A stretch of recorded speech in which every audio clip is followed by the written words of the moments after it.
Verset 1. La dernière menace et la promesse finale. Verset 1 à 10 chute du royaume coupable.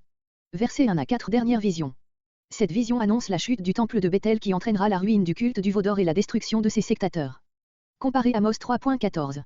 Frappe. Le Seigneur, debout près de l'autel principal, donne cet ordre soit à Amos, soit plutôt à l'un des anges qui l'accompagnent. Le coup doit porter sur les chapiteaux des colonnes qui s'élèvent sur le seuil ou mieux qui appartiennent au porche du temple, en faisant crouler celui-ci sur la tête des adorateurs qui se pressent à l'entrée du sanctuaire. Ce qui restera, ceux qui ne seront pas atteints par l'écroulement de l'édifice. Il ne s'en sauvera pas un. Les expressions qui s'accumulent ici jusqu'au verset 4 avec une si puissante énergie, donnent l'idée de cette fureur de destruction qui s'allume chez le Dieu jaloux, quand les pécheurs, à force de fouler aux pieds ses ordres, ont fini par épuiser sa patience. Verset 2. Les enfers et la mer représentent les lieux les plus profonds et ont pour pendant les cieux et le Carmel, représentant ce qu'il y a de plus élevé soit en général dans l'univers, soit plus spécialement sur la terre, comparé Psaume 139.7-10. Même idée, sous d'autres images, versets entre 18 et 19. Verset 3. Le serpent de mer, monstre marin imaginaire, dont la superstition populaire avait fait un objet de terreur. S'ils s'en vont en captivité, ayant échappé à la destruction et aux massacres ordonnés par le vainqueur, ils se croient sûrs de leur vie. Vaine illusion. L'épée les atteindra, car, si Dieu a eu surtout en vue jusqu'ici leur prospérité, il n'a plus d'autre pensée maintenant que leur destruction, il n'en échappera pas un. Verset 1. Verset 5. La toute-puissance de Dieu garantit la certitude de ce jugement. Qui touche l'Éternel, accomplissant son jugement, est comparé au feu et la terre à la cire. Comparé Psaume 97.5, Psaume 68.3, Ésaïe 64.2. La fin du verset est la reproduction du passage Amos 8.8, voire là la note. Verset 6. Ces degrés. Comme il est souvent parlé des cieux, 1 Roi 8.27, Psaume 8.2, Néhémie 9.6, et qu'il est dit Psaume 8.2 que Dieu établit sa majesté au-dessus des cieux, ces degrés sont probablement cette série de cieux par lesquels on s'élève jusqu'au trône de sa puissance, comparé 2 Corinthiens 12.2. Sa voûte. Le ciel inférieur que nous voyons ici représenté comme une voûte solide, firmament, appuyée sur le disque où sont les demeures célestes. C'est lui qui appelle les eaux. De même qu'il a établi l'ordre de la création, verset 6, que de la terre, au-dessus de laquelle il peut aussi le bouleverser, en ramenant, comme dans le déluge, les eaux sur la terre, ainsi, après avoir appelé le peuple élu, il peut le détruire. L'Éternel est son nom, il demeure toujours immuable dans ses dispensations les plus diverses. Verset 7. Verset 7 à 10. Renoue avec le verset 4. C'est la continuation du même jugement. N'êtes-vous pas, des Cuskites? La conduite coupable d'Israël l'a fait déchoir de sa position privilégiée, il n'a pas plus de prix aux yeux de Dieu que les fils des Cuskites. Ce peuple descendait de Tchem et habitait l'Éthiopie, les Égyptiens avaient la même origine, Genèse 10.6. Si les Israélites s'appuient sur le fait que Dieu, en les faisant sortir d'Égypte à main forte et à bras étendus, leur a prouvé qu'il était son peuple de prédilection, ils oublient que Dieu en a agi de même envers les Philistins qu'il a fait venir de Caphtor et envers les Syriens qu'il a fait monter de Kir. Caphtor, la Crète, voir Jérémie 47.4, note. Kir, voir Amos 1.5, note. La pensée fondamentale est celle qui reparaît si souvent chez les prophètes, dès qu'Israël est infidèle, il retombe aux yeux de Dieu au niveau des autres peuples. Verset 8. Comparez la fin du verset 4. Le royaume pécheur, celui des 10 tribus. Je le détruirai, voir verset 1 à 4. Cette menace est immédiatement atténuée par une promesse, comme si, en la prononçant de nouveau, Dieu se sentait pris de pitié. Le peuple sera détruit comme nation, mais, par amour pour Jacob, Dieu en laissera subsister un reste.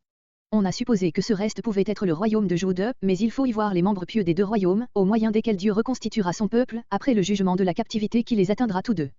Verset 9. Car je vais. Explication de la manière dont Dieu accomplira et la menace et la promesse qu'il vient de faire. Donner un ordre, au roi d'Assyrie, qui dispersera le peuple des 10 tribus dans les provinces de son empire, comme on secoue le blé dans un crible. Le bon grain, la partie fidèle que Dieu se réserve au milieu de ce jugement. Verset 10. Les pécheurs de mon peuple, ceux qui, tout en péchant, ont la prétention de rester impunis, parce qu'ils sont le peuple de Dieu. Les pécheurs, pour être de son peuple, ne sont pas son peuple.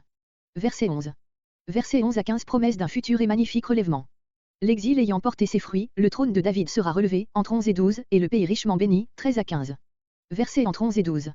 Ces versets se rattachent à la promesse du verset 8, mais il y a progrès de l'un aux autres, là, Dieu disait, je ne détruirai pas entièrement, ici, il dit, je relèverai.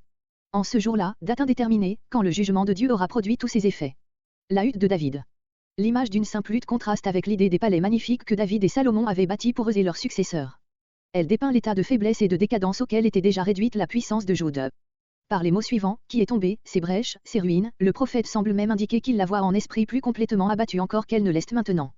Les savants juifs l'ont si bien compris dans ce sens qu'ils ont tiré de ce passage une de leurs dénominations du Messie, Bar Naphtali, fils de la décadence. Je relèverai, je rebâtirai. Le prophète ne nomme pas celui par qui ce relèvement aura lieu. C'est le fait, non l'agent, qui le préoccupe. Dans la complainte d'Israël, Amos 5.2, il disait, nul ne la relève, ici, il dit, je relèverai. Tel qu'au jour d'autrefois, comme sous le règne glorieux de David et de Salomon. La promesse est faite à la famille de David seule, parce qu'elle est la seule légitime et que le royaume des 10 tribus reviendra sous son sceptre, les deux frères, longtemps séparés, seront unis pour toujours. Comparez Osée 1.11, Osée 3.5, Ézéchiel 27.22. Verset 12. Le reste d'Édom. Amos ayant annoncé la ruine d'Édom, Amos 1.12, ce n'est que sur un reste de ce peuple que la famille de David restaurée pourra régner. Édom est seul nommé d'entre les païens, parce qu'après avoir été soumis à Juda, il s'était montré son ennemi le plus acharné. Joël 3.19, Abdia 1.19-21. Toutes les nations sur lesquelles on a appliqué ces mots uniquement au peuple voisin de Juda qui, à des époques plus anciennes, avaient été soumis à Israël, comme peuple de Dieu. Mais comment cette dépendance purement politique suffirait-elle pour motiver cette expression, le nom de Dieu invoqué sur elle? Amos a évidemment en vue le passage de Joël 2.32, parallèle qui ne permet point ce sens tout extérieur. Il s'agit des nations païennes en général, qui, après avoir reçu l'appel de l'Éternel, invoquent sur elles et sur leurs descendants le nom de Jéhovah. Comparez Acte 15.16-17. Incorporée désormais avec les restes d'Édom au royaume de Dieu, elle forme une nouvelle théocratie dont Israël est le centre. Pour l'expression, le nom invoqué sur, comparez Jacques 2.7. Ces versets entre 11 et 12 sont cités par Jacques, Acte 15.16-17, dans le Concile de Jérusalem, comme parole des prophètes. La citation apostolique diffère notablement du texte des Septante, qui lui-même s'écarte déjà sensiblement du texte hébreu, c'est-à-dire qu'il y a une grande divergence entre le texte d'Amos et la citation de Jacques. La pensée fondamentale reste néanmoins la même sous cette différence de forme. Jacques trouve avec raison dans la parole d'Amos, qu'il ne cite que comme un exemple, entre beaucoup d'autres déclarations prophétiques semblables, l'annonce de l'entrée des païens dans l'Église par le seul fait de l'adoration du nom de Jéhovah. Verset 13. Versets 13 à 15. Bénédiction temporelle.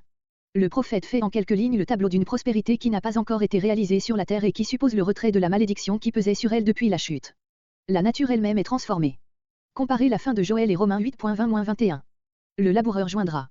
La semence n'aura pas plutôt été répandue dans le sillon, qu'elle réapparaîtra comme moisson. Comparez le même phénomène, signalé par Jésus, Jean 4.35, dans l'ordre spirituel. Celui qui foule les raisins. La vendange, qui se fait en Palestine dès le commencement de septembre, se prolongera, tant l'abondance sera grande, jusqu'au commencement de novembre où ont lieu les semailles. Se fondront, seront comme changés en ruisseaux de vin et de lait. Voir sur ces images Joël 3.18, note. Verset 14. De la captivité. Il avait été fait mention déjà dans Joël et dans Amos lui-même, Amos 1.6, Amos 1.9, des captifs israélites emmenés par les peuples voisins et vendus bien loin à l'étranger. Ici, le prophète va plus loin encore, il parle, de même qu'au verset 9, du peuple dans son ensemble, comme dispersé d'abord en captivité, puis rentrant en masse dans son pays.